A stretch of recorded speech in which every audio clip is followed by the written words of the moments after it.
Hello friends, it's me, Sheriff Labrador, and today we're taking on a series of challenges together with my friend Dobie.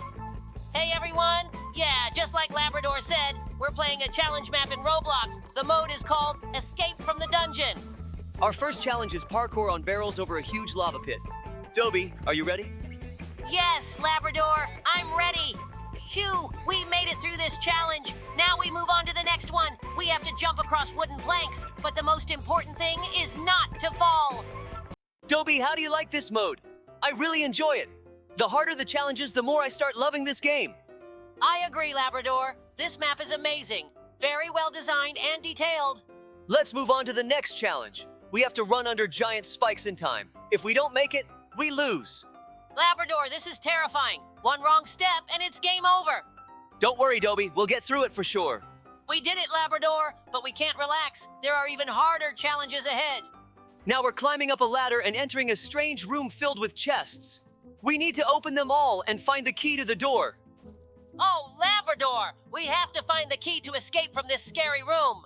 I've opened so many chests, but still no key. Dobie, how about you? Labrador, come here. I found the key. Hooray, we're out! On the next level, there are invisible traps under our feet. Labrador, we have to get through this level on our first try.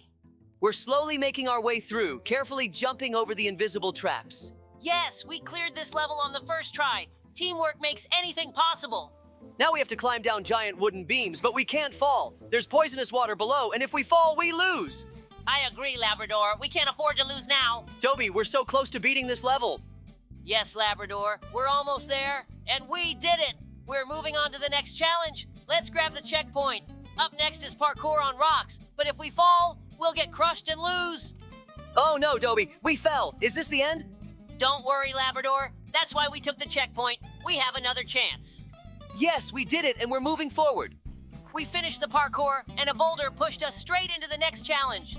Now we have to jump from rock to rock at super speed. Below us is a huge sea of acid. If we fall, we lose. Phew, Labrador, we made it through this level. The day started as usual, with a strong cup of coffee and another morning briefing. I was going through reports when my radio suddenly blared with an urgent alarm. The dispatcher's voice was shaking. Something unimaginable had happened at the Rainbow Meadow Kindergarten. Eyewitnesses reported that a giant dragon had suddenly appeared in the center of the building and was now holding it under siege. Inside were teachers and children. Dobie had just entered the station holding a box of donuts in his paws, but as soon as he heard the call, he set it aside immediately. This was an emergency. When we arrived at the scene, we were met with a sight straight out of a fantasy movie. The dragon, massive, covered in green scales with enormous wings and eyes that burned like embers, was perched on the roof of the building.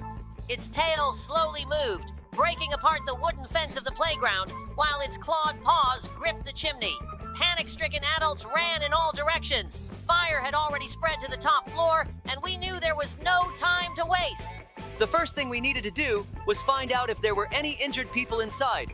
As we approached, one of the teachers informed us that all the children had barricaded themselves in the playroom on the second floor. They were scared, but safe for the moment. The only problem was that they couldn't get out. The main entrance was blocked by debris, and fire had cut off the emergency exit. The dragon watched our every move, and clearly wasn't going to let us pass easily. We decided to split up. Labrador would distract the monster while I tried to get inside through a window. The dragon tilted its head as Labrador pulled out a megaphone and turned the siren to maximum volume. The loud noise made the creature flinch. It turned toward him and let out a deep, rumbling growl. At that moment, I ran to the window, pulled out a crowbar, and struck the glass with all my might. The dragon saw me as a threat and suddenly spread its wings. I barely had time to jump back as it dove from the roof straight at me. The ground shook from the impact, and I rolled to the side. Meanwhile, Dobie was already climbing inside. I had to hold the monster's attention. If it brought the building down, it would be a disaster. I spotted a fire hydrant nearby and rushed toward it without hesitation. I needed to open it and try to spray the dragon with water. Inside the building, it was unbearably hot. The walls were cracking, and the air was filled with the smell of smoke. The children huddled in a corner, trembling with fear.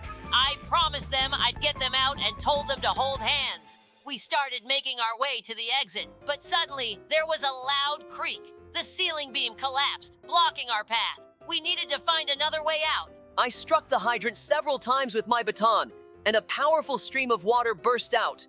The dragon roared as the water hit its face. It recoiled, shaking its head, giving me a chance to regroup. I quickly scanned my surroundings, searching for a way to finally subdue it. Then an idea struck me. I could use the nearby construction cranes to trap the monster. We found a passage leading to an old storage room. There was a back door, but it was jammed shut. The children huddled together in fear as I tried to break it open with my shoulder. The smoke was getting thicker, the air hotter. We were running out of time. I grabbed a metal pipe and used it as a lever. The door finally gave way and we rushed outside. The dragon was taking to the air. This was our last chance. I sprinted toward the construction crane, jumped into the cabin and yanked the controls. A massive net filled with steel beams swayed in the air. The dragon soared upward, but I had timed it perfectly. I released the load right on top of it. The beams struck its wings, sending it crashing back to the ground. The beast roared, tangled in the net. I saw the children running into the arms of their relieved parents, but the dragon was still dangerous. It thrashed, roared, and struggled against the net. At that moment, specialists from the Magical Creature Protection Agency arrived. They used special tranquilizer darts, and within minutes, the monster finally calmed down. We stood there, catching our breath, watching as the specialists loaded the dragon onto a transport platform to take it to a sanctuary. The children were safe. The firefighters had put out the flames, and the teachers couldn't stop thanking us. Dobie and I exchanged a glance. Another case closed. As everything settled down, I looked up at the sky where the dragon had once soared. This was one of the toughest challenges we had ever faced, but the most important thing was that no one got hurt. We had done our job. And now, I think it's time to head back to the station and finally finish those donuts I left behind before this crazy day began. The day started as usual. Coffee, reports, and post-inspections. Everything was calm in the city of animals. Dobie and I were about to start our morning patrol when a raccoon named Timmy burst into the station. He looked frightened, his eyes darting around, and he was out of breath. He told us that his friend, the fox Rick, had disappeared. The last time anyone saw him, he was playing a new game, Poppy Playtime 4.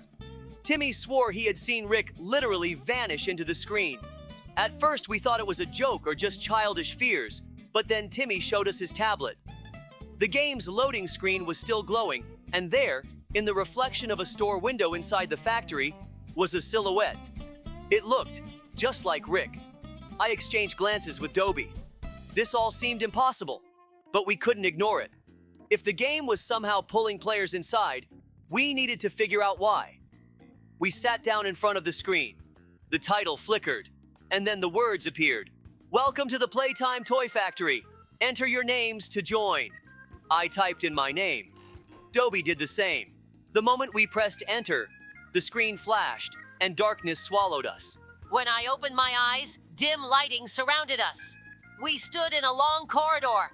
Flickering lamps cast strange shadows on the walls. The air was stale, filled with dust and a strangely sweet scent, like old gummy candy. Labrador looked around. A poster on the wall read, "Welcome to Playtime Factory. Keep smiling."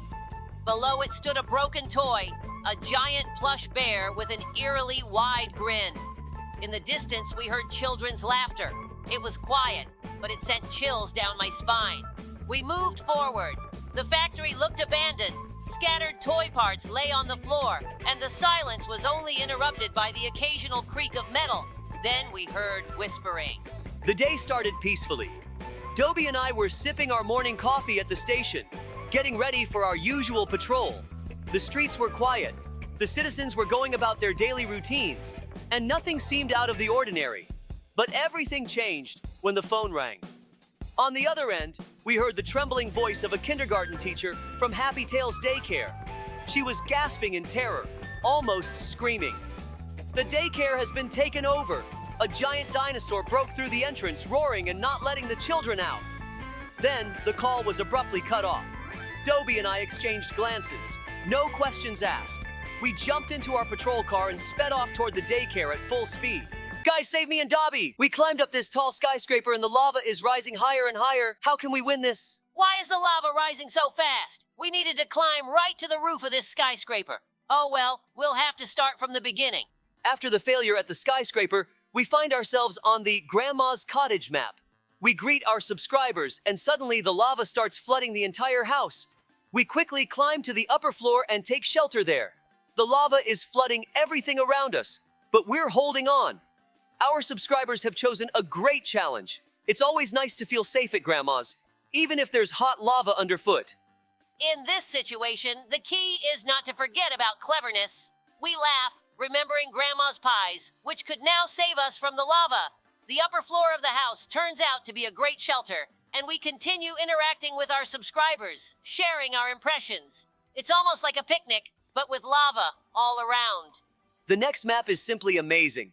It's New Year's, there's a huge Christmas tree, and we need to do parkour to get to the top. Dobby jumps like a real pro, but unfortunately, only I make it to the top. Being alone at the top of the tree is a little sad, but our subscribers support me and that gives me strength.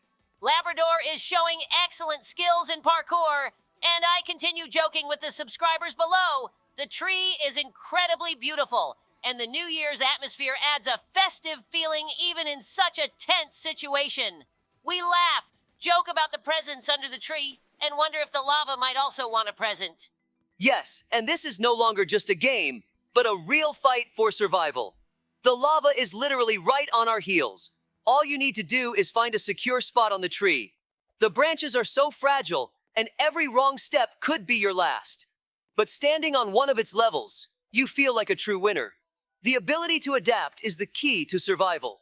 Yes, Labrador, exactly. At first, it seemed like a fun holiday. All those lights and snowflakes. But as soon as we took the first step, I realized this is no laughing matter. The map was one big pyramid with 3 levels, each one a labyrinth with lava that erupts as soon as you step on the wrong tile. But we're sheriffs for a reason. We immediately geared up for serious work. That's right. The first level seemed easy enough. Dobby and I were jumping from platform to platform, avoiding lava flows and paving our way. But the higher we climbed, the harder it got. Over there on the upper level, we almost didn't notice how the lava started rising right below us. It was a real race against time. You're right, Labrador. As soon as we reached the very center of the pyramid, we started losing our balance. That moment when you realize every platform is a challenge. The lava was closing in on us, and on the last level, we had to show our maximum agility to avoid its grasp. But we pulled through, as always. In our animal city, no threat can stop us. Yeah, it was tense, but here we are at the finish line. The pyramid structure surrounded by snow, lights, and a festive atmosphere. It's not only beautiful, but incredibly difficult. The lava definitely couldn't catch us now, and for that, we've truly earned the title of the best sheriffs in Roblox. Oh, absolutely! This mode was great training for us, and once again, we showed that we can handle any challenge, even when it seems like a children's game at first. No lava flows or dizzying heights will stop us from finishing the mission. We found ourselves on a colorful tower, and as soon as the game starts, the ground will turn to lava. The task is clear. We need to climb to the top, avoid traps, and not fall. But here's the thing. Even such a simple route turns into a real challenge when there are so many clouds around, which can be both helpers and obstacles. Yes, Labrador, only we understand that behind this parkour lies real danger. The lava shows no mercy, and if you're not fast and precise, you can lose precious time. Every step on these clouds requires full concentration, especially when you have to jump from one to another, not knowing if the next cloud will hold your foot. And here it is, this intense scene. Dobby and I are climbing the tower, those clouds ahead of us, and we can already see the lava right beneath our feet. Just a few seconds, and we could be down there. In reality, every choice matters. Even that small pause when deciding where to jump could be the deciding factor. But Dobby and I won't let ourselves relax. We're sheriffs. Exactly, Labrador. Even when it feels like you're about to fall, you realize every jump is a step closer to victory. On these maps, it's not just agility that matters, but also strategy. We've already been through challenges like this. In Roblox, it's important to know when to take risks and when to slow down to avoid ending up in the lava. Strategy and attention are the key points. Not long ago, Dobby and I faced a real disaster. A new scientist had arrived in our town, Professor Cvetic. He was known for his unusual inventions, but one of his creations led to a great catastrophe. He had created a device that he thought would make the world brighter and more colorful, but the result was terrible. This device started changing the colors of everything around, and not only the colors, it was distorting reality, turning the world into something completely different. The water turned into lava, and the trees became giant multicolored stones. Dobby and I immediately understood that we needed to take action. By the time we arrived at the scene, the town was already suffering from the consequences of the professor's invention. The water in the river was boiling like a volcano, and the flowers and plants were changing shape, becoming something unrecognizable. Professor Cvetic was in a panic. He said he hadn't intended for things to turn out this way, but the device had gotten out of control. In his laboratory, we found the device. It was a huge crystal emitting strange light pulses. Each of its movements changed everything around it. We realized that if we didn't stop the device, the consequences would be even worse. First of all, we turned off the power to try to stabilize the situation. But the device was too powerful, and simply turning it off was impossible. We had to find a way to neutralize it, and to do that, we needed to get to the core of the device. Professor Cvetic told us that there was a special stone inside that was responsible for all the changes. We had to find it and stop it. Labrador and I struggled to get into the professor's laboratory, where the device was still emitting bright flashes. We found the stone, which was connected to the energy source of the device. It emitted light like a rainbow, and when we touched it, we felt everything around us starting to change. The water began to turn into lava again, and the ground beneath our feet became soft like dough. We knew we had to find a solution quickly, or everything would be lost. I suggested using an old deactivator model we found in a corner of the laboratory. We connected it to the stone, and with God's help, we were able to stabilize the device. The stone began to dull, and the world around us started returning to normal. The water became water again, and the trees regained their usual shapes. But the aftermath wasn't as terrifying as we had feared, and the town became safe once more. We explained to the professor that his invention was too dangerous, and he promised never to conduct such experiments again. Recently, in our animal town, something truly unusual happened. Dobby and I had just finished our regular night patrol when we received an alarming call. Aliens were planning to invade our planet. Yes, you heard it right. The message came through a cosmic signal, intercepted by special services. We learned that alien dogs from the planet Zorks were heading to Earth, and if we didn't stop them, they would take over our world. Faced with this situation, we realized we couldn't just sit idly by. We were about to become the first dogs to travel to space. When we were told that we were the only ones who could carry out this mission, we didn't waste any time. We were sent to the Space Center, where preparations for the launch were fast and intense. We suited up in special spacesuits and met the team of scientists who would be assisting us. Our mission was simple. We needed to gather information about the aliens' plans and send it back to Earth. We never imagined we would become real space heroes, but that's how the situation turned out. The launch was truly unexpected. We blasted off into space, and at the moment when Earth was far behind, I felt the full weight of this journey. The cosmos was endless and full of mysteries. We were heading toward the planet Zorks, trying to be cautious and avoid falling into a trap. Our journey aboard the spacecraft wasn't easy, but Dobby and I stuck together and kept our confidence. We knew this might be our chance to save our home planet. Upon arriving at the planet Zorks, we were greeted by huge aliens. But fortunately, we discovered they weren't as menacing as we had thought. In fact, the aliens just wanted to learn from us how we deal with challenges on Earth. They weren't enemies, they just needed help to develop. Labrador and I shared our values with them: friendship, peace, and cooperation. At some point, we realized that instead of fighting, we needed to make contact and offer help. The reason for the invasion of our planet was a super delicious ice cream that drove the aliens crazy. We proposed that every week we would send them ice cream, and in return, they would leave our planet in peace.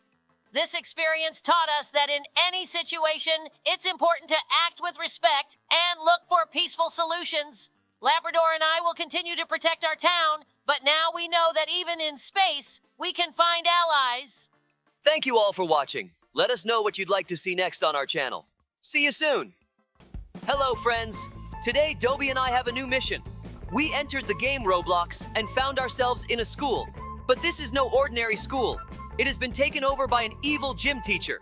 There are no more lessons, no students, only silence and chaos. We must stop him and restore order. I can already see that the situation is serious. Desks are overturned, textbooks are scattered on the floor, lockers are open, and at the end of the hallway, there's a huge banner. Here, PE rules.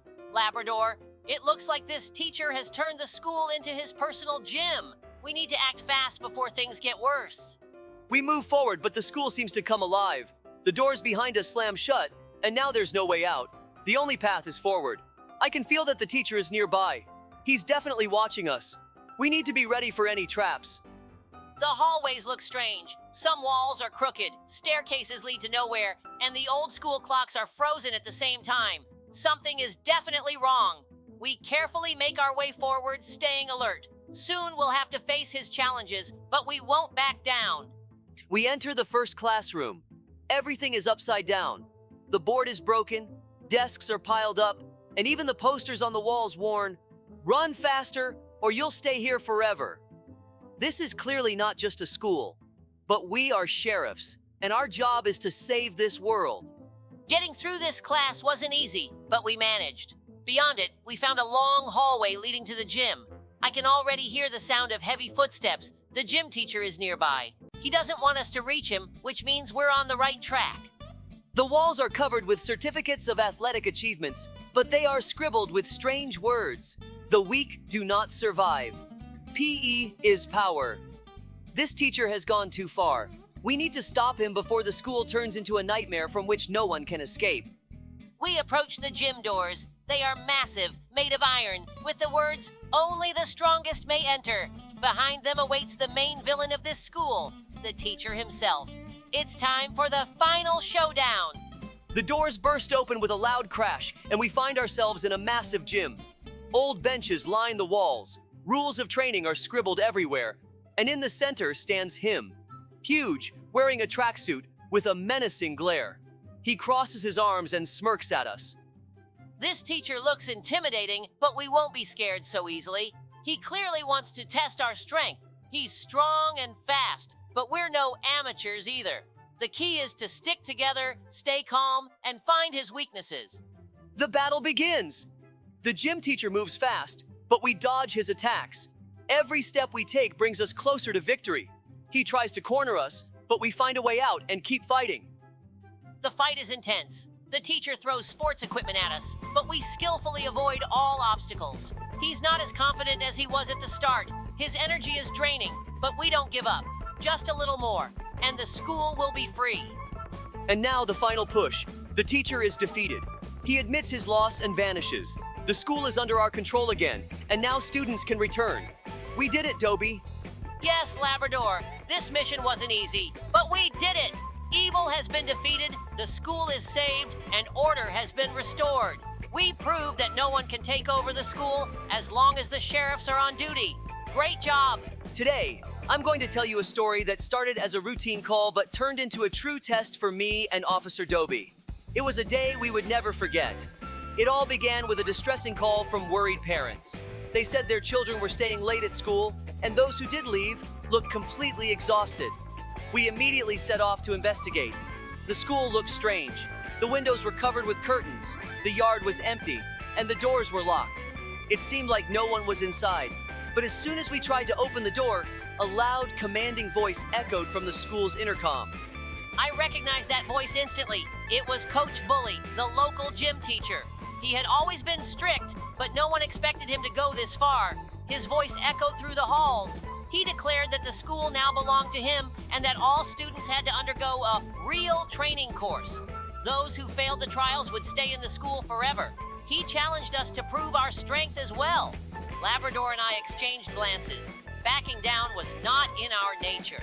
The moment we stepped forward, iron gates slammed shut behind us. A screen on the wall lit up. Our first challenge was waiting. We found ourselves in the gymnasium. In front of us was a long path with dozens of rubber balls flying across it at high speed. A single hit could send us tumbling back to the start. We started moving.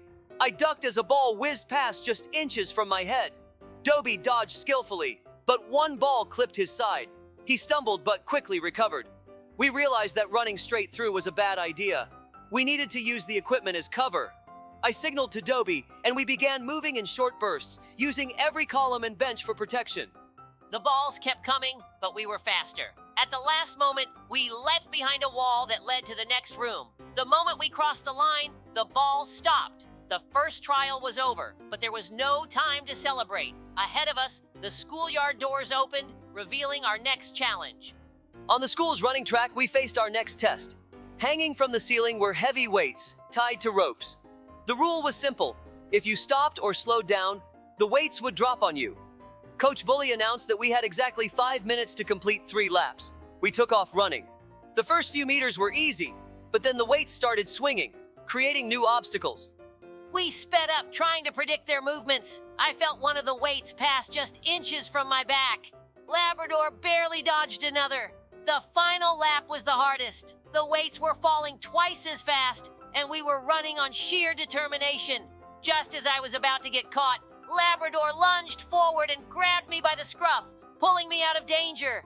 We tumbled across the finish line, and the weights came to a halt. Waiting ahead was Coach Bully himself. We entered the main hall. Coach Bully stood in the center, surrounded by students. He was massive and muscular, and in his hands, he held a whistle, clearly not an ordinary one. He declared that this was the final trial. If we defeated him in a fair fight, the school would be free. If we lost, we would stay there forever. His whistle turned out to be a weapon. The moment he blew into it, the sound wave hit us so hard that we nearly collapsed. We realized we had to take it from him. I dashed to the side, drawing his attention. Labrador seized the opportunity and lunged forward, knocking the whistle from Bully's hands. The coach roared in anger, but it was too late. Without his whistle, he lost his main advantage. We used his size against him.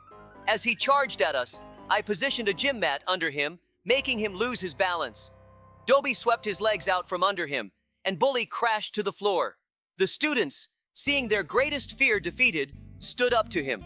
They surrounded him and declared that they would no longer obey his rule.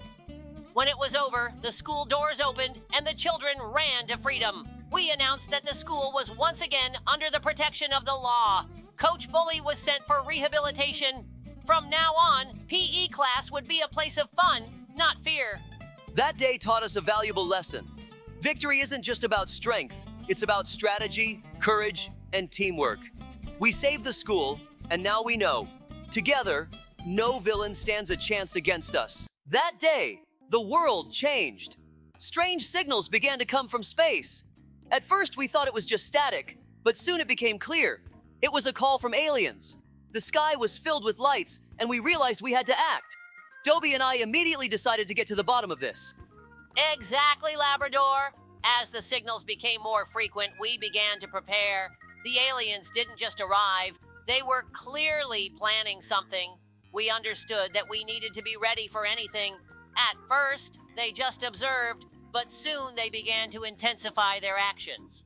We started losing contact with the outside world. Realizing that we were being influenced, we immediately began constructing antennas to intercept their signals. Each message from them became more and more complex. I never imagined I'd face something like this. We had to figure out what they wanted from us. When we started decrypting their messages, it became clear. They were preparing for an invasion. We needed to find a way to stop them. At first, we tried negotiating, but they didn't respond. The aliens only strengthened their signals. Our team developed a special device to block their signals. But as it turned out, that was just the beginning. When we started preparing for the final attack, the aliens began manipulating people, trying to break their will. We knew we had to act fast. So we created an impulse generator that could destroy their connection. But it was risky. We knew that one mistake and everything could be lost. Nevertheless, we couldn't give up. We pressed the button and the generator started working. When the generator activated, The aliens began to lose connection. Their ship slowed down, and we felt we had a chance. But it wasn't that simple. They started emitting energy waves, trying to destroy our generator. We had to strengthen the signal. We connected additional devices. At the last moment, Labrador activated the final impulse that completely shut down the aliens. Their ships began to disintegrate, and the lights in the sky vanished. We won! The world was saved, but we knew we couldn't relax. This victory taught us to be ready for anything. Dobie and I know that there could be other threats on Earth, and we'll be ready. Yes, and the most important thing, we realized that together we can face any challenge. This experience became our lesson. We will stand guard over peace, ready to confront any threat. The day started peacefully. Dobie and I were sipping our morning coffee at the station, getting ready for our usual patrol. The streets were quiet. The citizens were going about their daily routines, and nothing seemed out of the ordinary. But everything changed when the phone rang. On the other end, we heard the trembling voice of a kindergarten teacher from Happy Tales Daycare. She was gasping in terror, almost screaming. The daycare has been taken over. A giant dinosaur broke through the entrance, roaring and not letting the children out. Then, the call was abruptly cut off. Dobie and I exchanged glances. No questions asked. We jumped into our patrol car and sped off toward the daycare at full speed. On the way there, I tried to make sense of what I had just heard. A dinosaur? Was this some kind of joke? But the fear in the teacher's voice was too real for it to be a prank. When we arrived, all doubt disappeared. The entrance door was smashed, part of the fence was crushed, and scattered toys, torn books, and children's backpacks littered the ground. And most importantly, standing right in front of the building was a massive green dinosaur. Its skin glistened under the sun, and its red eyes gleamed menacingly. It swayed its tail as if listening to the sounds around it. From inside the daycare, we could hear the terrified cries of children. The situation was critical. The first thing we did was assess the area. Behind the playground slide, a small group of children were huddled together, trembling. They needed to be evacuated immediately. The dinosaur noticed us and let out a deafening roar. The ground trembled beneath our feet. It stepped forward, scraping the ground with its massive claws. I took a step forward, drawing its attention. Meanwhile, Dobie started sneaking around from the other side. Our plan was simple. One distracts, the other gets inside. The dinosaur didn't give me a break. It suddenly lunged at me, but I jumped back just in time. We had to move fast. While Labrador kept the monster occupied, I sneaked around to the back entrance. The door was locked, but through the window, I saw the teachers and children huddled in a corner. I knocked gently, signaling that I was here to help. One of the teachers opened the door, and I saw the little ones clutching each other, whimpering in fear. They told me that the dinosaur had appeared out of nowhere. It had simply smashed through the fence and started roaring, trapping everyone inside. I gestured for them to stay quiet. We needed to get them out unnoticed. Meanwhile, I continued dodging the dinosaur's attacks. Then, I noticed something strange. A panel with buttons was glinting on its neck. This dinosaur was mechanical. Someone was controlling it. But who? And why? I didn't have time to think. I had to keep it away from the building while Dobie evacuated the children. I banged loudly on a metal trash can, drawing the dinosaur's attention. It turned its head toward me, growled, and took a step forward. I led the children out in small groups. We moved quietly to avoid drawing the monster's attention. The teachers helped, keeping the kids calm. Once the last child was outside, we pressed against the wall, watching Labrador. He was skillfully dodging the dinosaur, but he couldn't keep it up forever. Then I noticed a huge water tank on the roof. If we could lure the dinosaur underneath it, we might be able to disable it. I signaled to Labrador. We always understood each other without words. I immediately understood his idea. We had to lure the dinosaur directly under the tank. I took a few steps back, leading the monster toward me. As expected, it followed, roaring furiously. When it was right under the tank, Dobie gave me the final signal. At the last moment, I leaped out of the way. I pulled the lever, and a powerful stream of water came crashing down on the dinosaur. It started jerking and sparking. We held our breath. A few seconds later, it froze, then slowly collapsed onto its side.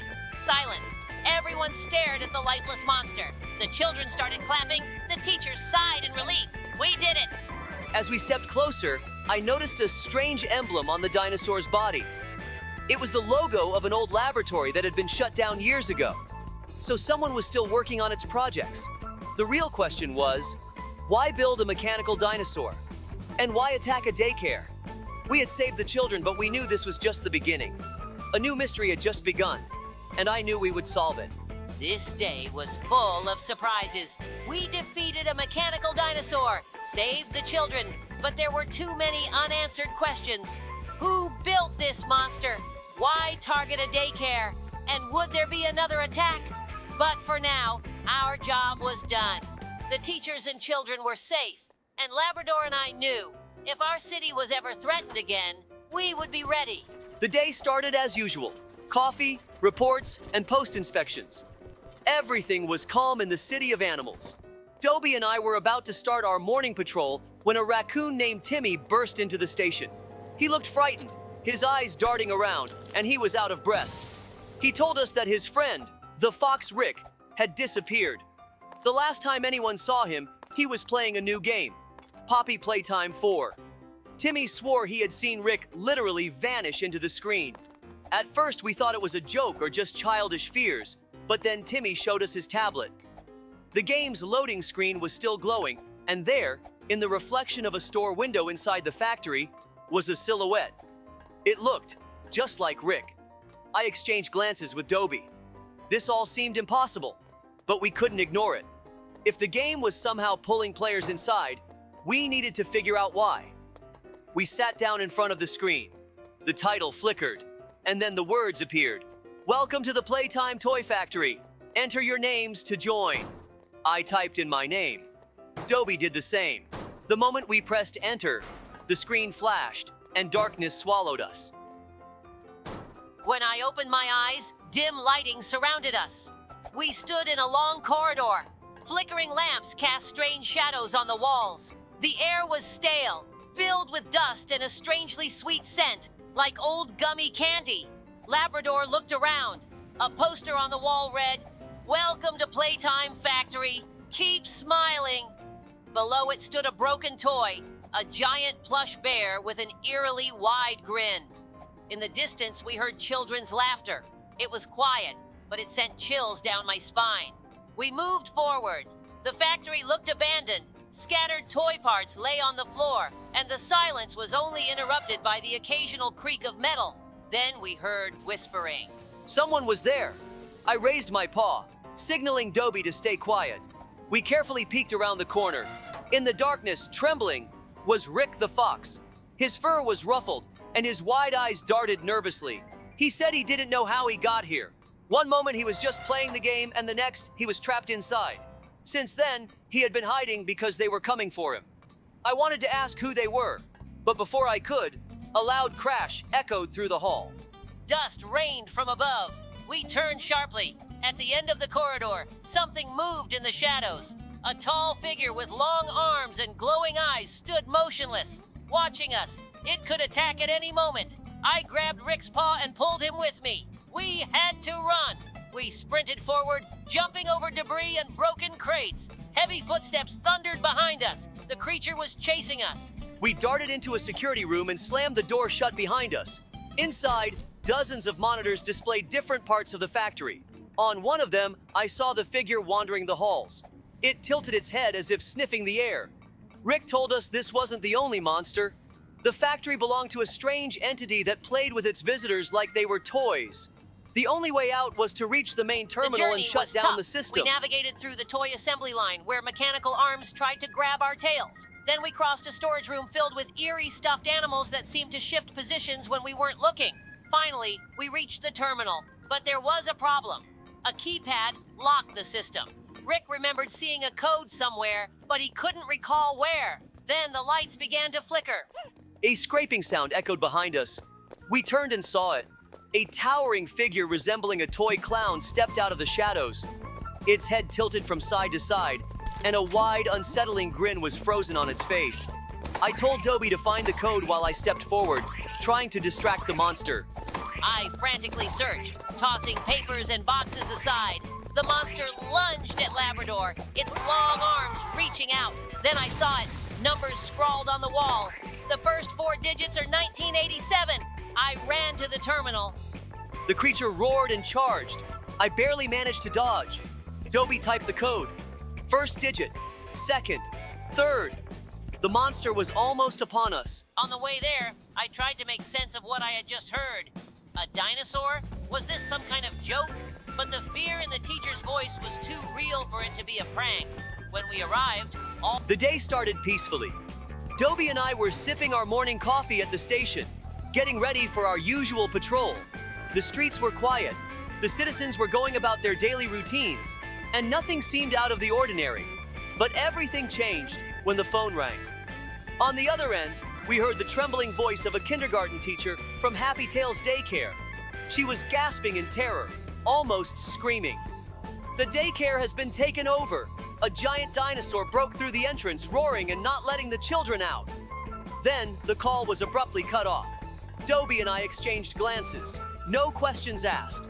We jumped into our patrol car and sped off toward the daycare. Guys, help us! Quickly like the video, leave a comment, and watch it until the end, or we might fall straight into the lava. Hello, everyone! Imagine you're stuck in an abandoned pizzeria where danger lurks at every turn. The main goal is to escape this creepy place. But be careful. The terrifying chef Papa Pizza is on your trail, cooking up his horrible dishes from human parts. Yes, you heard that right. This will be a true test of your agility and wits. Welcome to our channel, friends. It's your sheriff's Labrador and my trusty partner Dobie, back with you again. Today we have something special. We are embarking on an exciting adventure in a Roblox mode called Escape from Papa Pizza's Pizzeria. Dobie, tell everyone what challenges they'll face. Oh yes, guys. You'll face puzzles, traps, and the need to quickly run away from this crazy chef. But don't worry, Labrador and I will be there to help you every step of the way. Ready for an incredible adventure? Then get comfortable, gather your courage, and let's see if we can escape Papa Pizza's Pizzeria together. Oh no, Labrador, where's the light? It seems Papa Pizza is after us. Hide, Labrador. We need to act quickly and precisely because Papa Pizza is right on our heels. Oh, guys, he's right behind us. Do you see those scary eyes and that creepy apron? Papa Pizza is cooking his horrible dishes and wants to add us to the menu. We need to find a way out urgently. Exactly, Labrador. Listen carefully, guys. To save ourselves, we need to find a hole in the floor and jump into it. It's our only chance to escape this crazy chef. Let's move quickly. We don't have much time. We did it, guys. We're safe for now, but stay alert. There are always new challenges ahead in this game. Thanks for being with us, and until the next adventure. Whew, that was scary, but we made it. Subscribe to our channel, like our videos, and leave comments about what modes you'd like to see next. And now we are... Yes, in the stinky sewers. Oh, the smell here is terrible. But we have no choice, guys. To get out of here, we need to climb through a hatch. The problem is, Papa Pizza is waiting for us up there. Exactly, Labrador. The hatch leads directly to the bathroom, and Papa Pizza is already there, ready to catch us. But we have a plan. First, we need to find the hatch and climb up carefully. Then we'll try to outsmart him. I see the hatch ahead. Be careful and watch your step to avoid traps. Dobie, do you think we can outsmart Papa Pizza? Of course, Labrador. We need to be smarter and faster. Guys, as soon as we climb through the hatch, be ready to act quickly. We need to figure out how to bypass Papa Pizza and escape. Let's try. Here's the hatch. I see it. Is everyone ready?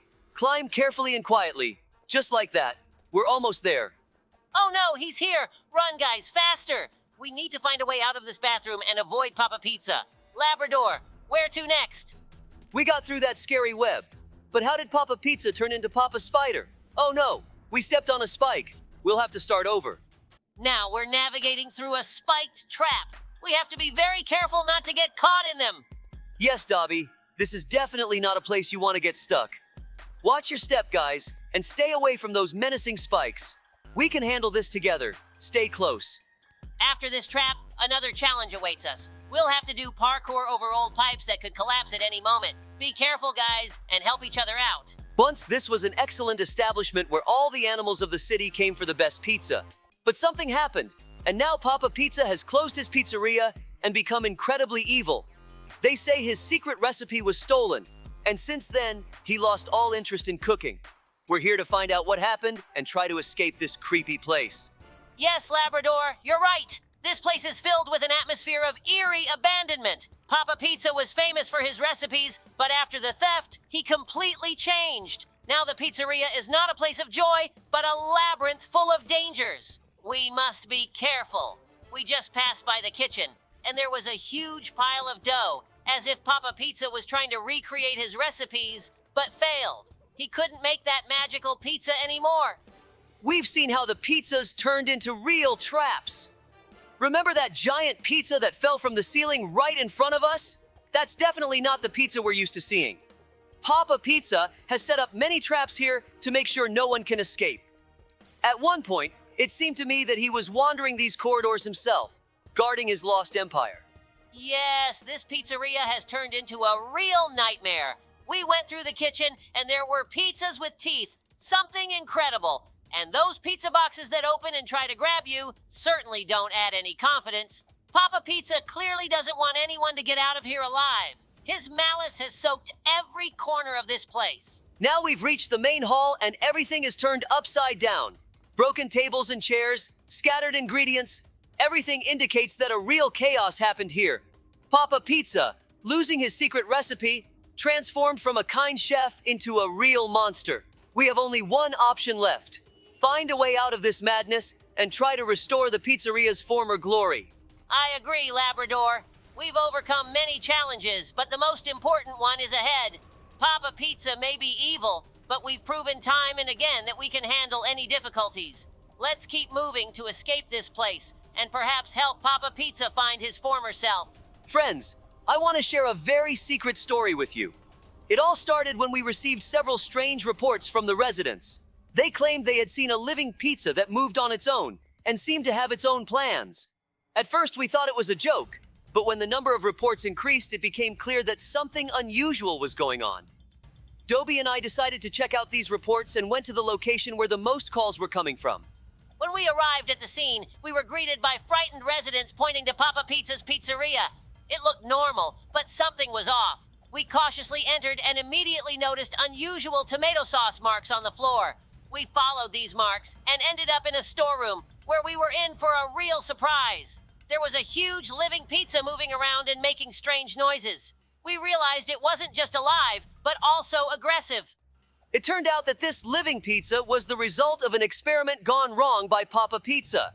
He had wanted to create the most delicious and unique pizza in the world by adding rare ingredients and a special magical seasoning to his recipe. But something went wrong, and the pizza gained its own consciousness and the ability to move. Moreover, it decided that it could become the ruler of the city and take control. Dobie and I realized we needed to act quickly to stop it. We began to devise a plan to neutralize the living pizza. It was important not only to stop it, but also to ensure that something like this wouldn't happen again.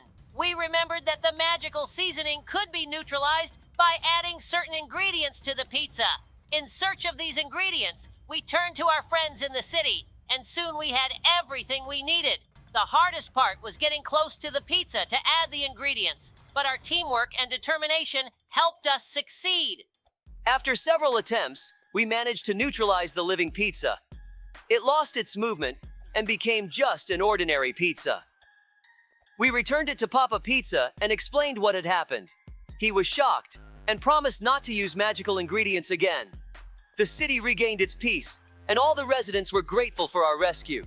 This story was an important lesson for us about how experiments can be dangerous if you don't know when to stop. We realized that our job is not just to protect the city from external threats, but also to prevent internal problems. From now on, we will always be more careful with any unusual events, so that such incidents won't happen again. We finally made it out of that pizzeria. These challenges were pure hell. Pizzas with trap flavors, trampolines throwing us into endless nightmares. But now, even more adventures await us. The forest. And it seems Papa Pizza hasn't forgotten about us. He's still on our tail. We need to find a way out through these dark trees, or we'll end up in his clutches forever. This forest is really creepy, Labrador. It's as dark as a basement, and I can hear something rustling in the bushes. We've survived the pizzeria traps, but this will be even harder. The key is finding those trash bins with fences. I'm sure that's our only chance to escape. We need to climb, jump, and then we'll be able to get away from Papa Pizza. Do you hear that? It's him! Papa Pizza won't back down. He's chasing us, and we need to move fast. Those trash bins with fences are our way out. But no matter how hard we try, this forest feels endless. We'll have to jump and hope that the next trash bin is the one that will lead us out. No shadow or sound will stop us, Labrador. We've already gone through the horrors of the pizzeria, so this forest is just another obstacle on the road to freedom. The key is not to lose our heads. We're almost there. Let's jump over the fence and break free from this forest like real sheriffs. Here it is, the spot. We're at the last trash bin. This is our chance, Dobie. We need to jump straight into the darkness, but I believe there's an exit there. Let's go. We did it, Labrador. Just a few more steps, and we're safe. Papa Pizza didn't catch us, which means we're free again. See you soon, friends. Here we are, friends. The pizzeria is behind us, and the forest too. We've gone through all these trials, and despite Papa Pizza trying to catch us, we broke free.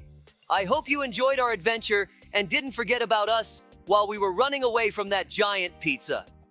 Hello, friends. This is Sheriff Labrador and my faithful partner, Sheriff Dobie. Hi, guys. Today we have something special for you. We are diving into the world of Roblox and playing the Escape Funnies Toy Shop mode. In this mode, our main task is to escape from the creepy toy store, but it will be harder than it seems. We'll have to hide and run from the terrifying toy that wants to trap us in its world. Friends, hold on tight because it's going to be both fun and scary. In this mode, we have 6 tough challenges, each testing our skills to the limit. We might even face the main toy boss at the end. It sounds frightening and exciting, but we can handle it because we are a team. We just turned on the lights to see better, and now we are heading into the ominous tunnel to find the exit. 2. This tunnel looks really spooky. I hope we don't encounter many traps. The main thing is to be careful and stick together. Friends, keep your fingers crossed for us. A real challenge lies ahead. What are these tracks? Some monster sneaked into the ventilation and left its tracks here. Maybe we could crawl through there and find the exit right away. But the vent is closed. We'll have to go through this creepy tunnel with broken pipes. Dobie, are you afraid to jump through this hot air? No, I'm not afraid. Do you think I'm a coward? We've gone through many scary modes together. I'm almost used to them. By the way, it's better not to look down right now.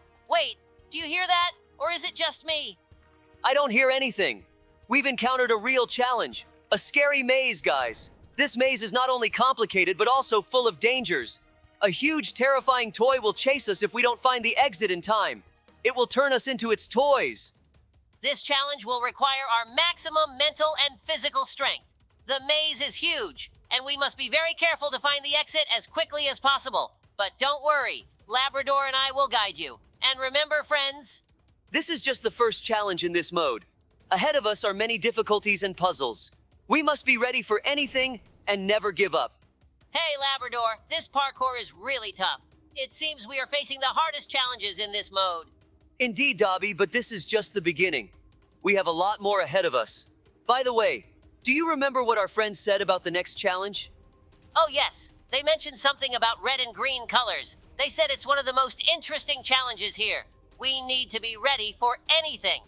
I remember they said these colors are related to choosing a path or solving puzzles. We need to be alert and use our brains. Exactly, Labrador. Let's leave the parkour behind and get ready for the next challenge. Remember, teamwork and attentiveness are our best allies here. Absolutely, Dobie. Let's move forward. New challenges await us, and we must prove that sheriffs are not easily broken. Green light. Run, Labrador. Oh, wait, red light. Stop and don't move. Green light. Run, Dobie. Run. Just a bit more. You can do it. Oh no, stop, red light. No way out, or as they say. Or as... Labrador, I almost lost because of you. Is something wrong with your reactions? The green light was on, and you only mentioned the red. Do you not know the difference between green and red? Ha ha. Sorry, Dobie. I got a bit confused. Next time I'll pay more attention to the signals. Don't worry. I'll react faster in the next challenge. We've passed the second challenge of this strange living toy, and now we just need to climb up and start the third challenge. Honestly, I thought it would be easier. This is the hardest challenge for us. You're right. I hope you guys are subscribing to our channel and liking our efforts. These challenges are really tough, but the third challenge will be 100 times harder. I doubt our friend told the truth. Hey, Labrador, look what's ahead. Our task is to climb this tower of toy blocks before this Titan toy robot catches and crushes us. Okay, Labrador, let's look at our options. These columns of blocks can be our cover. We can run between them to avoid the robot's grasp. Great idea, Dobby. We can also use these toy blocks to slow down its movement. Throw them at its feet to create obstacles and gain valuable seconds. Right, Labrador. And don't forget about teamwork. Coordinate our actions. One of us distracts the robot while the other circles the edge of the tower. This way, we can split its attention and gain more time. Exactly, Dobby. Let's get to it. Let's show this robot who the real sheriffs are. Stick to the plan, and we'll definitely succeed. Only 6 seconds left. I'm sure we can survive. If not, Labrador, you were the best friend I've ever had. Hooray! We managed to outsmart the Titan robot. Honestly, it was pretty dumb. Just a clumsy piece of metal destroying everything in its path. I think we shouldn't have opened this door. It's really creepy here. It looks like the place where we need to find an exit and escape from the main character of this mode. Wish us luck, subscribers. Hey, Labrador, look who's chasing us now. It's a living toy, and it's after us through this abandoned toy warehouse. We need to keep moving and not let it catch us, or we'll be its next victims. Wow, Dobby, this is really terrifying. Let's use our knowledge and experience to get out of this situation. We must find a way to dodge it. I see a machine ahead. Could it be an escape route? No, it doesn't look like it. There's lava down there. How is there lava in a toy store? Some monster must have created it while we were driving. I wanted to tell you something yesterday. We received a call from the toy store owner. He said toys started disappearing, and all the surveillance cameras were turned off. This prompted Dobby and me to immediately head to the scene. Yes, Labrador is right. When we arrived, the store seemed empty and abandoned, with toys and plush animals scattered everywhere. We started the investigation and found Mr. and Mrs. Squirrel hiding in the far corner of the store. It turned out they were taking the toys, thinking they were for their children. When we asked them why they didn't use the surveillance cameras, they said they didn't know how to turn them on and were just trying to do something nice for their kids. In the end, we cleared things up and suggested they visit the store during business hours to buy toys. They apologized for the inconvenience and promised not to take anything without permission again. So friends, sometimes mysterious disappearances aren't about dark forces. Sometimes it's just parents trying to make their kids' lives brighter. It seems we've been through a lot, but now the fourth challenge awaits us, which turns out to be a real test. Yes, Labrador, this challenge is like games such as Mario.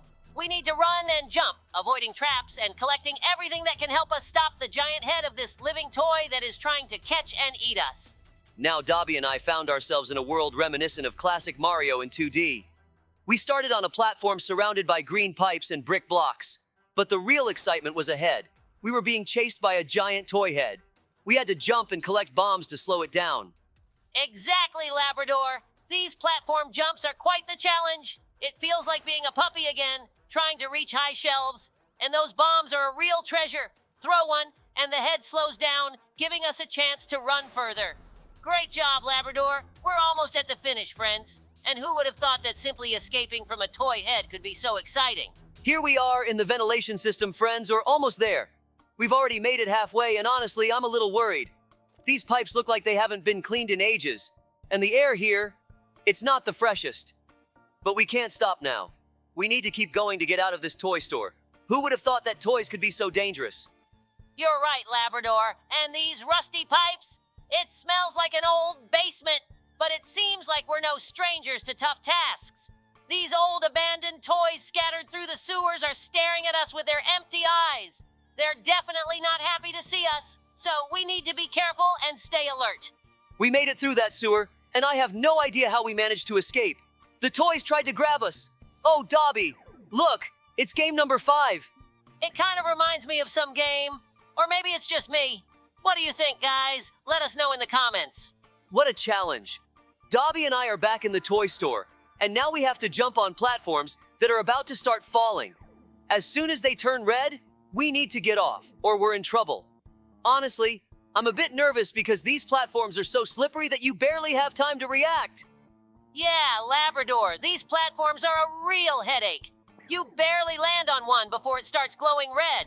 It feels like a game of cat and mouse. You almost made it, but it's about to disappear beneath your feet.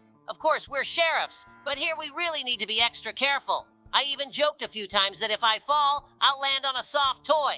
Whew, we barely made it through this level. What's next? Is this the end? This toy train looks extremely suspicious. I doubt the exit is here, but we have no other choice. Settle in, Dobby. We're in for a long ride.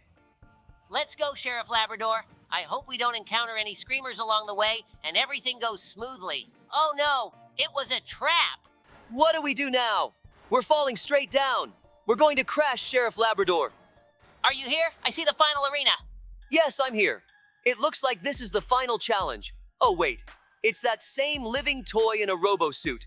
How do we deal with it, guys? We're facing the main boss, a toy robot threatening us with lasers and a giant metal structure. Yes, Labrador.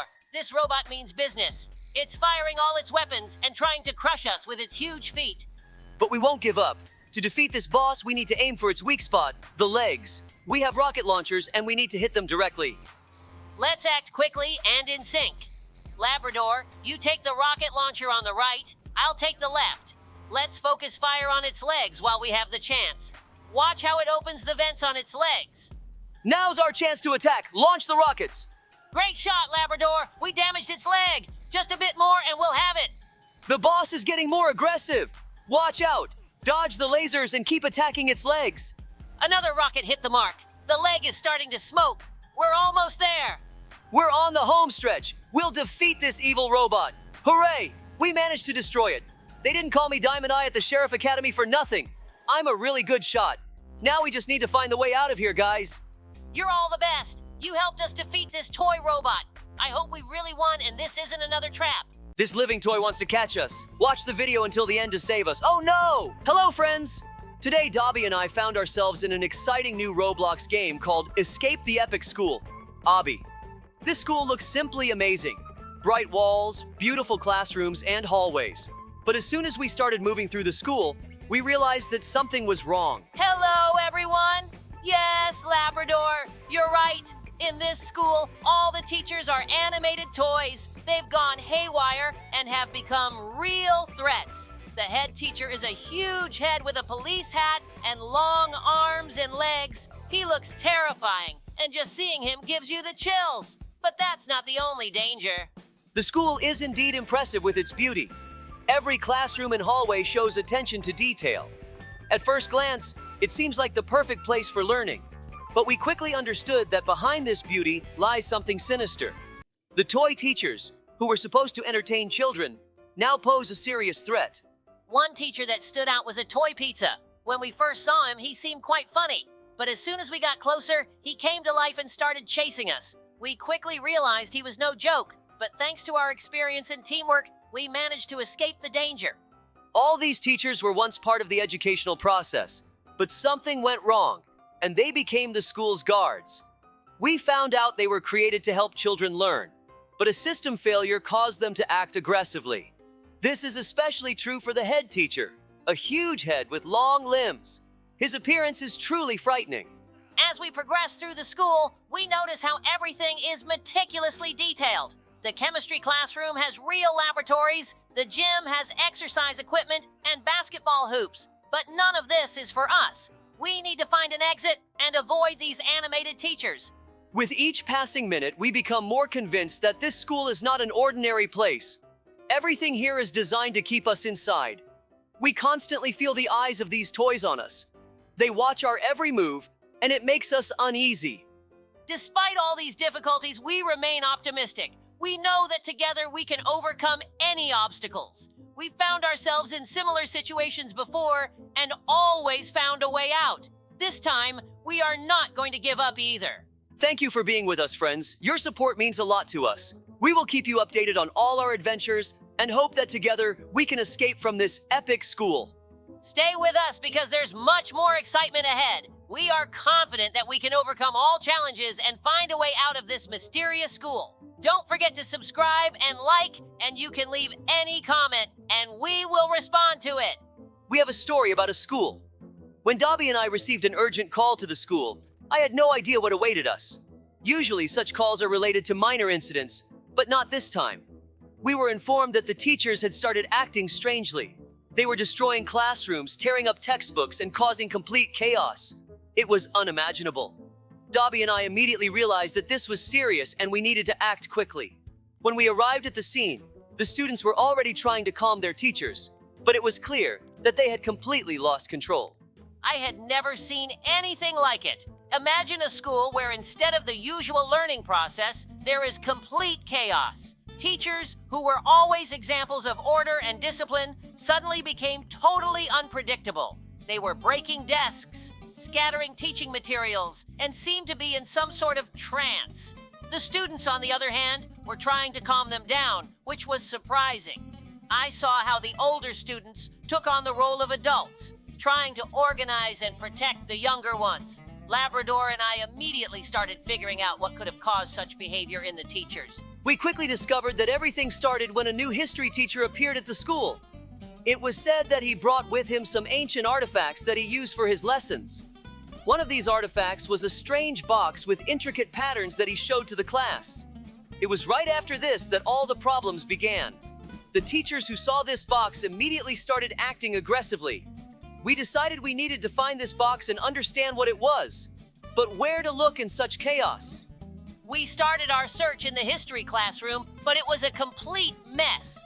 All the shelves were overturned, books scattered everywhere. Labrador and I decided to split up to find the box faster. I went to the old cabinets while Labrador checked the desks and drawers. We found a map. We realized that the map was somehow related to the teacher's hypnosis. We needed to quickly find a way to lift this effect. We approached the school principal, who fortunately had not yet been hypnotized. He told us that he had heard legends about such artifacts, and that the only way to remove their influence was to find the key to these symbols. Labrador and I set out to find the teacher. The trail led us to an old building on the outskirts of town where he was temporarily living. We entered his room and found numerous books and documents related to magic and hypnosis. Among them, we found a diary where he detailed his experiments with the box and the map. It turned out that he had accidentally activated a spell that caused this chaos. The diary also mentioned that to lift the spell, a ritual needed to be performed in the schoolyard using the map and certain words. We returned to the school with the map and began preparing for the ritual. The students, despite the chaos, helped us as best they could. We explained to them what needed to be done, and together we started the ritual. Dobby lit the candles while I held the map and read the words from the ancient symbols. Suddenly, everything around us was illuminated by a bright light, and the teachers began to come to their senses. It was an incredible sight. The spell was lifted, and the school gradually returned to normal. The teachers became themselves again, and the students showed that they could handle the most difficult situations. You know, guys, there's another story where you'll recognize your school. Usually in schools there are fights or small pranks, but this time the situation was much more serious. The students decided to play a prank and locked all the doors so no one could get out. They stuffed the toilets with shirts and turned on the water, causing a massive flood. Imagine a school turned into a huge aquarium, with water flooding the halls and classrooms. Dobby and I had to act fast to save the school from destruction. When we arrived, we were met with an incredible sight. Water was flowing out from under the doors, and inside the school, there was total chaos. Students were in panic, some trying to escape by climbing onto desks and tables. The water kept rising, and the situation was becoming more and more dangerous. We knew we had to act quickly, or the school could suffer even more damage. The first thing we did was contact our elephant friends, who could help us absorb all the water. While we waited for the elephants to arrive, Dobby and I began evacuating the students.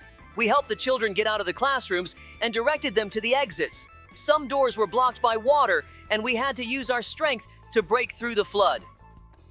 Despite their fear, the students tried to help each other. Dobby and I coordinated their actions to avoid panic and injuries. Meanwhile, the water kept rising, and the situation was getting more critical. When the elephants arrived, we immediately sprang into action. Thanks to their powerful trunks, the elephants began absorbing the water like giant sponges. It was an impressive sight. They worked quickly and in sync, helping us save the school. The water level gradually started to drop, and the panic among the students eased. The elephants did an incredible job, and thanks to them, the situation was brought under control. Labrador and I continued to oversee the evacuation, helping those who were still inside. Gradually, thanks to the elephant's efforts, the water level began to fall, and we were able to assess the damage. Many classrooms were flooded, furniture was ruined, and educational materials were lost. However, the most important thing was that no one was hurt. The students and teachers were safe, and that was our main goal. We thanked our elephant friends for their help, as we wouldn't have been able to manage without them. Now we had to deal with the aftermath and figure out who exactly was behind the prank. We started the investigation, interviewing students and teachers. It turned out that a few high school students decided to play this prank and didn't think about the consequences. They realized what they had done and were genuinely remorseful. We had a disciplinary talk with them, explaining how dangerous such pranks could be. It was important not only to punish the guilty, but also to teach them responsibility for their actions. In the end, the school returned to normal life. We helped organize repairs and restore the damaged property. The students and teachers learned how important it is to be cautious and think about the consequences of their actions. Dobby and I were glad everything ended well and that we managed to prevent a catastrophe in time. This story became a lesson for everyone, showing that even the most innocent-looking pranks can lead to serious consequences. And that's how this unusual story ended. Once again, we were reminded how important it is to be attentive and responsible. And our elephant friends showed that they are always ready to help in tough times. It's important to remember that together we can tackle any problem, and true strength lies in unity and mutual support. And don't forget, despite all these challenges, we still find moments for laughter and joy. The Epic School is just one of the many adventures we're experiencing thanks to you. Your likes and comments are what motivate us to keep going and overcome all difficulties. Absolutely! So don't worry, we'll be back here to finish this adventure and defeat the main teacher. We'll continue searching for a way out. And of course, we'll make sure to tell you how we managed to do it. Save us, friends! Watch the video until the end so we can escape from here. Hello, everyone. So, are you ready to defeat all these running heads? Today, we're going to escape from the running head. Yes, hey guys, but this won't be easy because there are tough challenges ahead. Please give us a like. It will really help us. And watch until the end so we can defeat everyone. Exactly, Dobie. But since we're sheriffs, nothing will scare us. Except, well, I'll tell you about that at the end, because everyone has their secrets. Look, the first running head, but it's very slow, so we can ignore it. Ah, this is easy. But what's ahead of us? Don't lose vigilance. There might be a lot of traps around. This maze is simple. There's no ceiling, so we can peek and see where to go. Great. Behind this barrier, they won't catch us. I want to see how smart they are. That was risky, but I love taking risks too. It's part of our job. Yes, the key is always to plan your actions and have a backup plan for unexpected situations. Look, they're getting closer. We need to stay alert. They move strangely and are now stuck together. It looks like they're kissing. Weird. I can't even imagine how they walk without legs. Look, a giant head is blocking the way to the finish. We need to find a way to bypass it. I see. This looks like a focus test. We took these when we became sheriffs. There are 3 heads in a narrow passage. We'll have to use parkour skills. Oh no, they're kissing again. Let's turn away so we don't get distracted. Maybe they're doing this on purpose to confuse us. It looks like that giant head, but fortunately, it's slow and not very smart. We'll easily outsmart it. Seems like we're close to the end of the first stage. It's just around the corner. Oh, there was a trap here. That's what happens when you lose focus. But since we're not on a mission, it's not scary. Play for fun, guys. You're right. This ladder leads to the portal to the next stage. Let's go. Looks like we're in some wooden house. There are 2 doors. Let's go left. He's standing with his back to us, though he doesn't have a back. I think he's facing us. We need to slip through quickly while he's distracted by the other hole in the wall. He's standing with his back to us, though he doesn't have a back. I think he's facing us. I don't even know. Oh, I wanted to say that I don't know where to go. Why is he standing? This is unpredictable. I think this is designed to scare us. Where to go? I'm not sure. Since the monitor can't emit smells, we can't rely on instincts, so we're going blindly. The key is not to turn around so we don't end up back at the start. Great. We've reached the checkpoint. We're halfway through the maze. Checkpoints aren't placed for no reason. There may be danger ahead. Oh, let's quickly slip through the gap before that head wakes up. Another checkpoint, great. This is a new element of the challenge.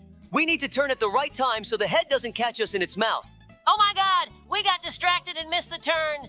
It's okay. We got the point and we'll quickly go back. Remember, Lab, when we used to play horror games as kids? Of course, those evenings with popcorn and the old computer. We cursed that creepy monastery so many times. I wonder how that influenced our work now. I think it taught us not to panic in the dark. Remember when we first faced that case in the abandoned mine? Yes, all those sounds and rustling. It felt like something out of an old game. But thanks to our childhood obsession, we stayed calm and figured it out. No mysticism, just work. And strangely, it still helps us. I'm glad we spent those horror-filled evenings together. Me too, Dobie. In our world, every day feels like a horror movie, but we're always ready. We're on stage 3. Let's keep going. Looks like another maze. I hope it will be more interesting and challenging. The first one was boring. It was just preparing us. There are many new mobs at this level. They scared me. Terrifying. An amazing story took place in our animal town, one that began with very strange events. It all started when we noticed a strange glow in the sky. It didn't look like a regular meteor, and we immediately realized that something was happening. Soon, much to our surprise, aliens appeared from this glow. They were quite unusual. Imagine, they looked like running heads from a Roblox game. These creatures wore bright costumes and were full of enthusiasm. When they landed, they declared that they didn't come to harm our city, but to become our fans. They loved everything related to our adventures, our city, and they even started copying us, recording our actions and movements just in case.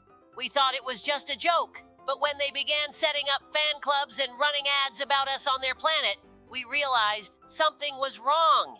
And that's when the most interesting part began.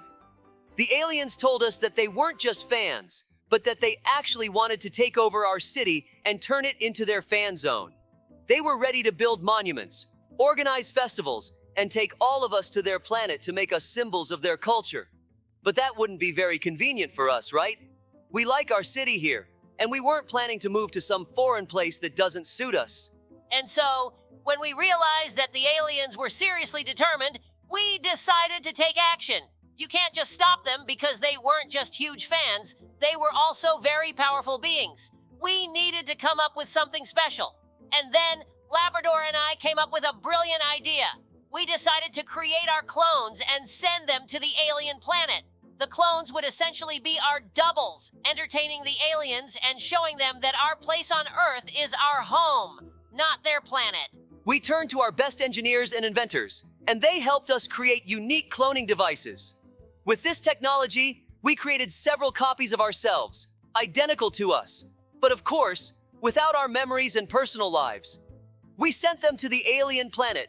The clones began to work for the aliens, entertaining them and showing them how to properly set up a fan club and, most importantly, how to live in peace and harmony. When the aliens saw these doubles, they were so amazed that they couldn't believe their eyes. Our clones did everything they were asked to do, and even more. Soon, the aliens realized that their love for our city didn't need to be so obsessive. They understood that we love our city and want to stay here with our friends and family. In the end, the aliens agreed that our city would stay on Earth and they would return to their planet. We offered them to stay as our friends, not fans, but real friends. As a token of gratitude, they gave us some interesting technologies and promised not to interfere in our affairs anymore. They even built a fan zone for themselves, where they could read about our city and follow our adventures without disturbing us. And so, the animal city was safe again, and the aliens no longer tried to take us over. Everything ended peacefully, and we all returned to our usual activities. We learned that it's important to respect each other's boundaries, even if someone adores you. And the clones who helped us buy time went down in history as our loyal helpers. We're going to tell you a story that happened in our town. It all started with rumors. Someone had settled in the forest not far from the town, and everything that people brought there was disappearing. At first, small things, then bigger items. The townspeople started to panic, but Dobie and I decided that it was probably just a rumor. After all, there's always an explanation for everything. But when Mr. Bobby's toys disappeared, we realized we needed to act. I wasn't too scared, but something wasn't right. Labrador and I decided to check the forest, even though we didn't believe in the supernatural. As soon as we approached the forest, I felt that something strange was going on. It was eerily quiet, and suddenly I heard a strange sound, like something moving on the ground, and then, from the shadows, a strange figure emerged. I was ready for anything, but this was something I wasn't expecting. The shadow was tall with long arms, and its eyes glowed like two fires in the night. Dobie and I froze, and it was clear that this wasn't an ordinary creature. We started moving forward, but everything around us seemed wrong. The forest became unnaturally silent, and there were no rustling leaves, no sounds from the animals. We soon reached the center of the forest, where there was a strange tree, and that's where everything had been happening. Under the tree, we found a strange hole. Inside was an old book. Everything around was covered in dust, and the pages of the book were charred. We realized that this wasn't just any book, but an ancient artifact linked to dark forces. Inside were descriptions of rituals that allowed the opening of gateways between worlds. And that's when we understood that something dark was beginning to seep into our world. Suddenly, we heard that same rustling sound again. Something was moving in our direction. It was the same shadow. We couldn't wait any longer. Grabbing the book, we began to read aloud, trying to find a way to stop it. At that moment, the shadow started approaching at incredible speed, but there was no turning back. We began to chant the incantation, and right before us, the light started to dim, and then the shadow disappeared. The darkness that had enveloped the forest began to dissipate.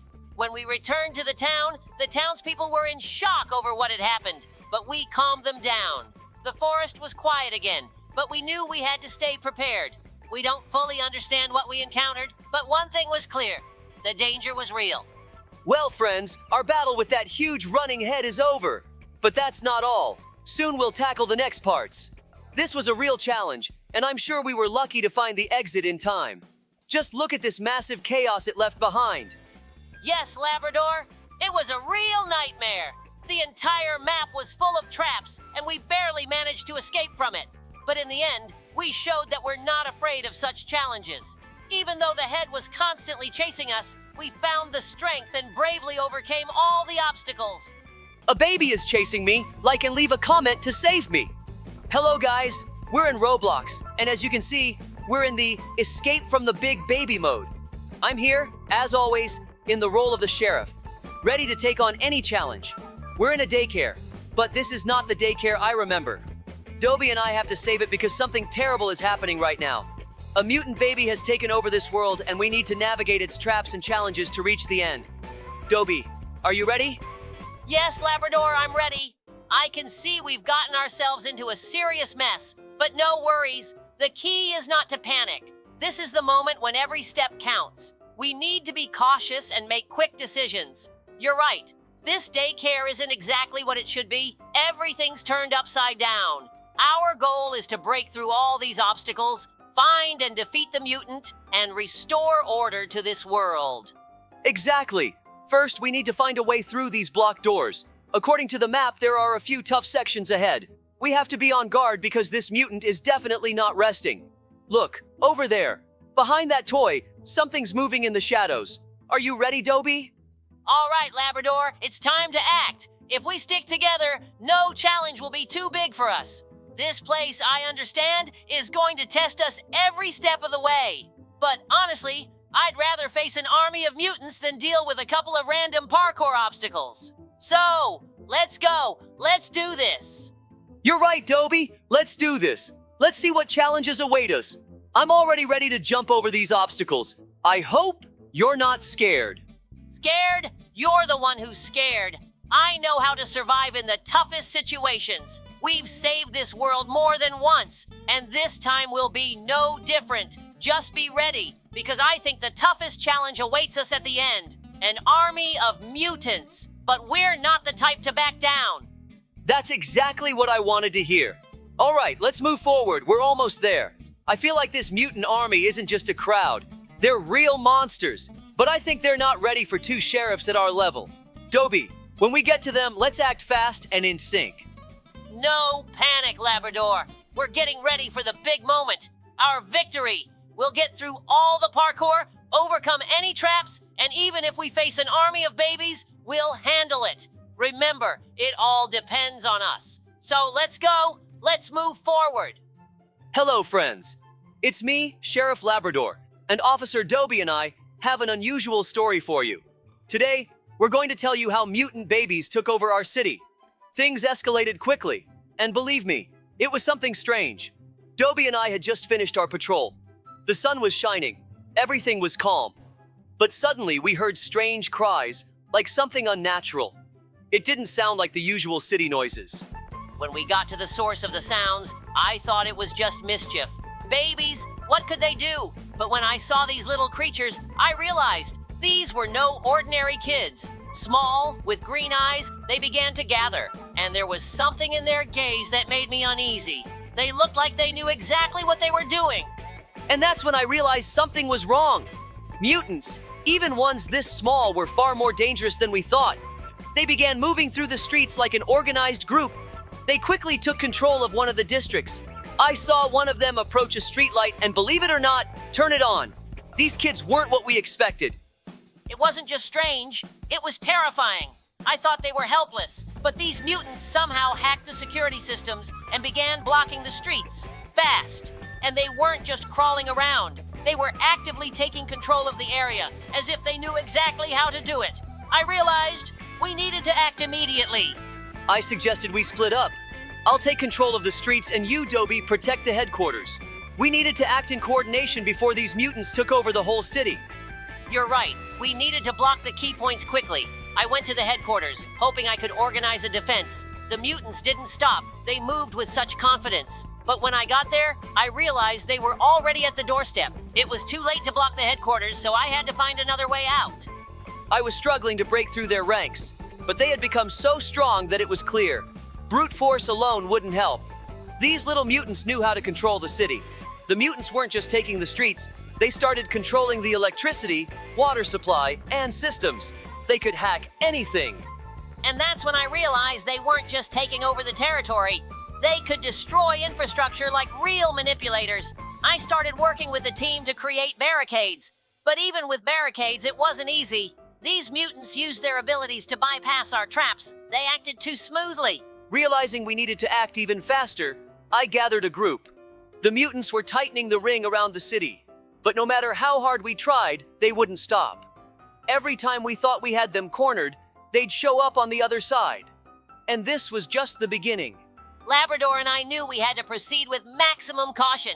The whole team was on standby. We needed to not just defend the city, but take it back under control. The mutants were smart and quickly adapted to our actions, but we didn't give up. Every minute was worth its weight in gold. Dobie and I realized that regular methods wouldn't help. We needed something radically new to stop the mutants. I gathered a group of officers to try to block their paths. We knew they weren't just attacking, they were following a plan.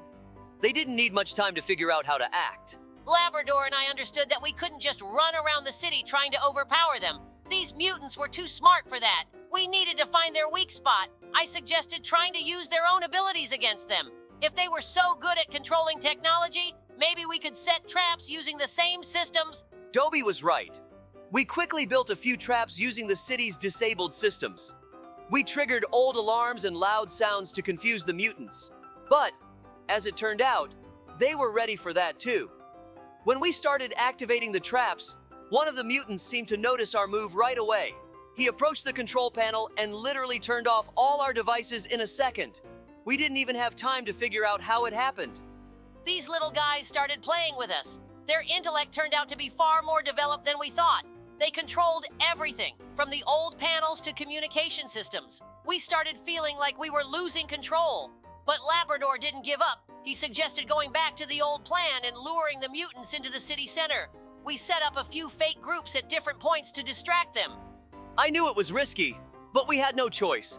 We placed fake patrols in the most unexpected places, and it worked. The mutants went to where they thought we were, but they didn't expect that we would actually be in their center. As soon as they started focusing on the false targets, Dobie and my team slipped into their rear. When we were among them, it was already too late. The mutants realized they had been tricked and began to tighten the ring around us. But we had one last chance. We launched the local barricade system to slow them down.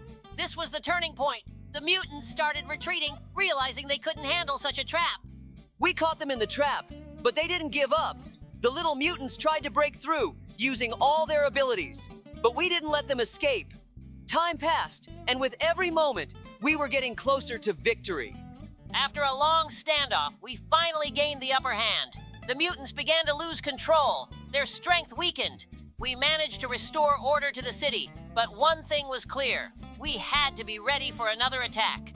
Yes, we won, but the cost was high. This time we managed to regain control of the city, but who knows what will happen next?